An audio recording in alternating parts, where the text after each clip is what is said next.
So number one is, what is a language? For me personally, language is a tool for we to express our feeling, to talk with each other, to interact with each other. There's a there's a there's a there's a three types of language, I guess: sign language, animal language, and human language. That's it. And what is language as a system? Language system is the idea of systematic language as it is found in the arrangement of words implies to the notions of predictability.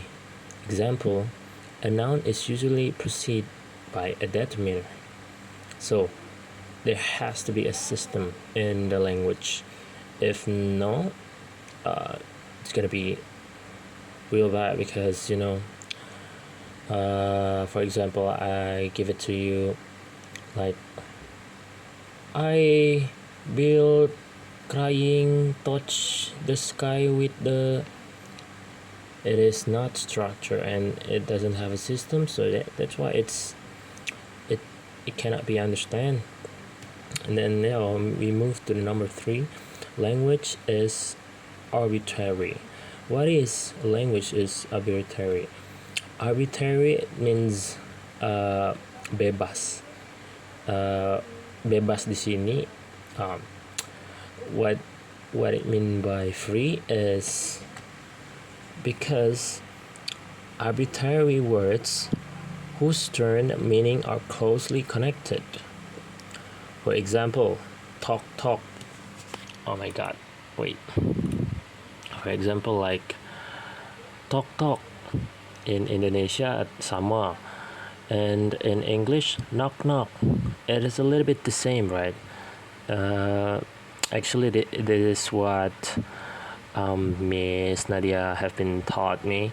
So if it's the same with other people, it's not my mistake because all I know is this. All I get the explanation is this. Alright, next. Next, scope of language. No. Yang mana sih?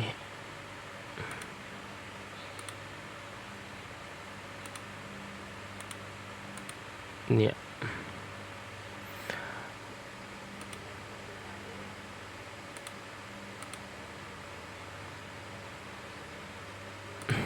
Okay.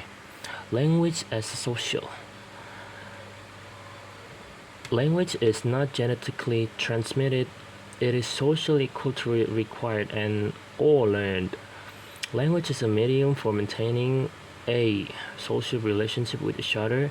It underpins social relationship and communication. So that's why if you want to become a social person, then you have to learn a language.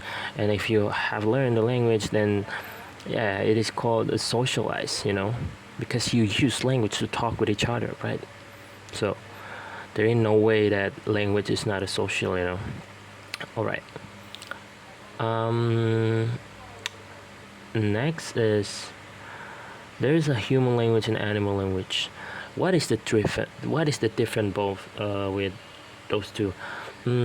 Right. For me, human language is, yeah, exactly. It can be learned, and it has a system, and yeah, it can be understood. And for animal language, it doesn't have a system, it doesn't have a structure, so it is impossible for us to learn about animal language, right? So I don't know, 100 years from now or 300 years from now, if someone's found a way to learn animal language. I don't know. Next, scope of language. What is language? Language is an arbitrary system used for communication tool to communicate with each other. And what is linguistic?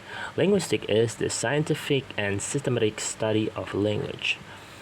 And yeah, there's some of the subjects that are in the scopes of linguistic, which is first one is phonetics. Phonetics study is the study of speech sounds.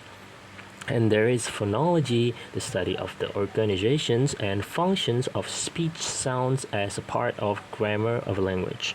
And number 3 is morphology, the study of minimal units of word and word formations, the shape of a word. And then next we have a syntax, the study of word order. And then semantics, the study of meaning. Pragmatics, the study of deeper inferred meaning, what the speaker's talking about. Pragmatic is what is the speaker's meaning. And then there is a psycholinguistics, the study of psychological process of someone learn or how mastering English or mastering languages. And then next, historical linguistics, the study of how language changed over the time, like it may be because language is different when it was 100 years ago from now. It must be different because, it always developing over the time. And then the last is social linguistics, the study concerning with the interactions of language and setting. Good morning, sir. How are you? How are you doing today? Hey, how's it going? That is social linguistics, the study of concerning the interactions. And I guess that's it. And thank you guys for listening. And I hope you are not boring hearing my voice because I'm still learning about English. And thank you. Assalamualaikum warahmatullahi wabarakatuh. Pamit.